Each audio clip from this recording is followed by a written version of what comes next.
जय श्री हरि। प्यारे भक्तों, आप सभी का स्वागत है षटतिला एकादशी की व्रत कथा।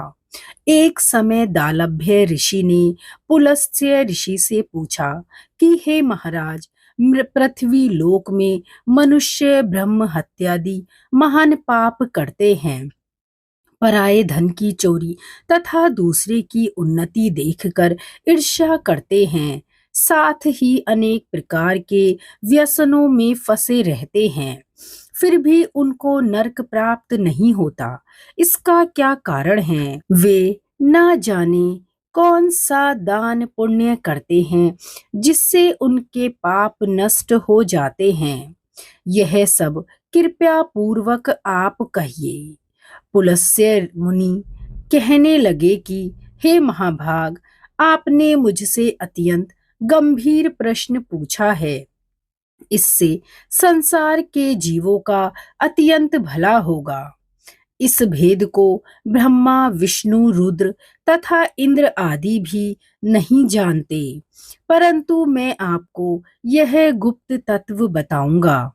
उन्होंने कहा कि माघ मास लगते ही मनुष्य को स्नान आदि करके शुद्ध रहना चाहिए। इंद्रियों को वश में कर काम क्रोध लोभ मोह अहंकार ईर्ष्या तथा द्वेष आदि का त्याग कर भगवान का स्मरण करना चाहिए। पुण्य नक्षत्र में गोबर कपास तिल मिलाकर उनके कंडे बनाने चाहिए।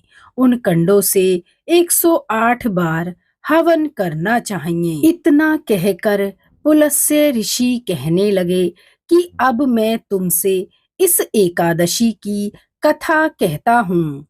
एक समय नारद जी ने भगवान श्री विष्णु से यही प्रश्न किया था और भगवान ने जो षटतिला एकादशी का महात्म्य नारद जी से कहा, सो मैं तुमसे कहता हूँ। भगवान ने नारद जी से कहा कि हे नारद, मैं तुमसे सत्य घटना कहता हूँ, ध्यान पूर्वक सुनो। प्राचीन काल में मृत्यु लोक में एक ब्राह्मणी रहती थी। वह सदैव व्रत किया करती थी। एक समय वह 1 मास तक व्रत करती रही। इससे उसका शरीर अत्यंत दुर्बल हो गया। यद्यपि वह अत्यंत बुद्धिमान थी, तथापि उसने कभी देवताओं या ब्राह्मणों के निमित्त अन्न या धन का दान नहीं किया था। इससे मैंने सोचा कि ब्राह्मणी ने व्रत आदि से अपना शरीर शुद्ध कर लिया है।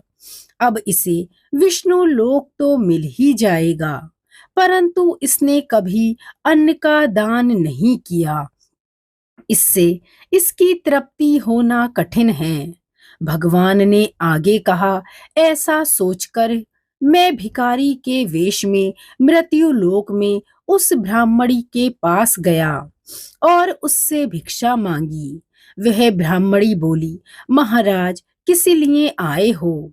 मैंने कहा, मुझे भिक्षा चाहिए। इस पर उसने एक मिट्टी का ढेला मेरे भिक्षा पात्र में डाल दिया। मैं उसे लेकर स्वर्ग में लौट आया। कुछ समय बाद ब्राह्मणी भी शरीर त्याग कर स्वर्ग में आ गई।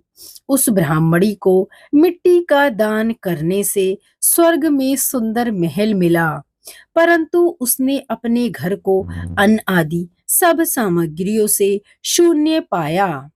घबराकर वह मेरे पास आई और कहने लगी कि भगवान, मैंने अनेक व्रत आदि से आपकी पूजा की, परंतु फिर भी मेरा घर अन्न आदि सभी वस्तुओं से शून्य है। इसका क्या कारण है? इस पर मैंने कहा, पहले तुम अपने घर जाओ, देव स्त्रियां आएंगी तुम्हें देखने के लिए। पहले उनसे षटतिला एकादशी का पुण्य और विधि सुन लो, तब द्वार खोलना। मेरे ऐसे वचन सुनकर वह अपने घर गई। जब देव स्त्रियां आईं और द्वार खोलने को कहा, तो ब्राह्मणी बोली, आप मुझे देखने आई हैं तो षटतिला एकादशी का महात्म्य मुझसे कहो। उनमें से एक देव स्त्री कहने लगी कि मैं कहती हूँ।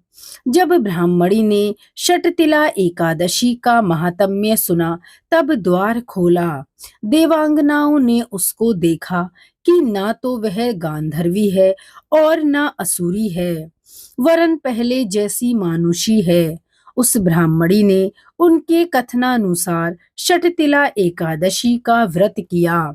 इसके प्रभाव से वह सुंदर और रूपवती हो गई तथा उसका घर अन्न आदि समस्त सामग्रियों से युक्त हो गया। अतः मनुष्य को मूर्खता त्याग कर षटतिला एकादशी का व्रत और लोभ न करके तिल आदि का दान करना चाहिए। इससे दुर्भाग्य, दरिद्रता तथा अनेक प्रकार के कष्ट दूर होकर मोक्ष की प्राप्ति होती है। बोलिए षटतिला एकादशी व्रत कथा महात्म्य की जय। भगवान श्री हरि विष्णु की जय।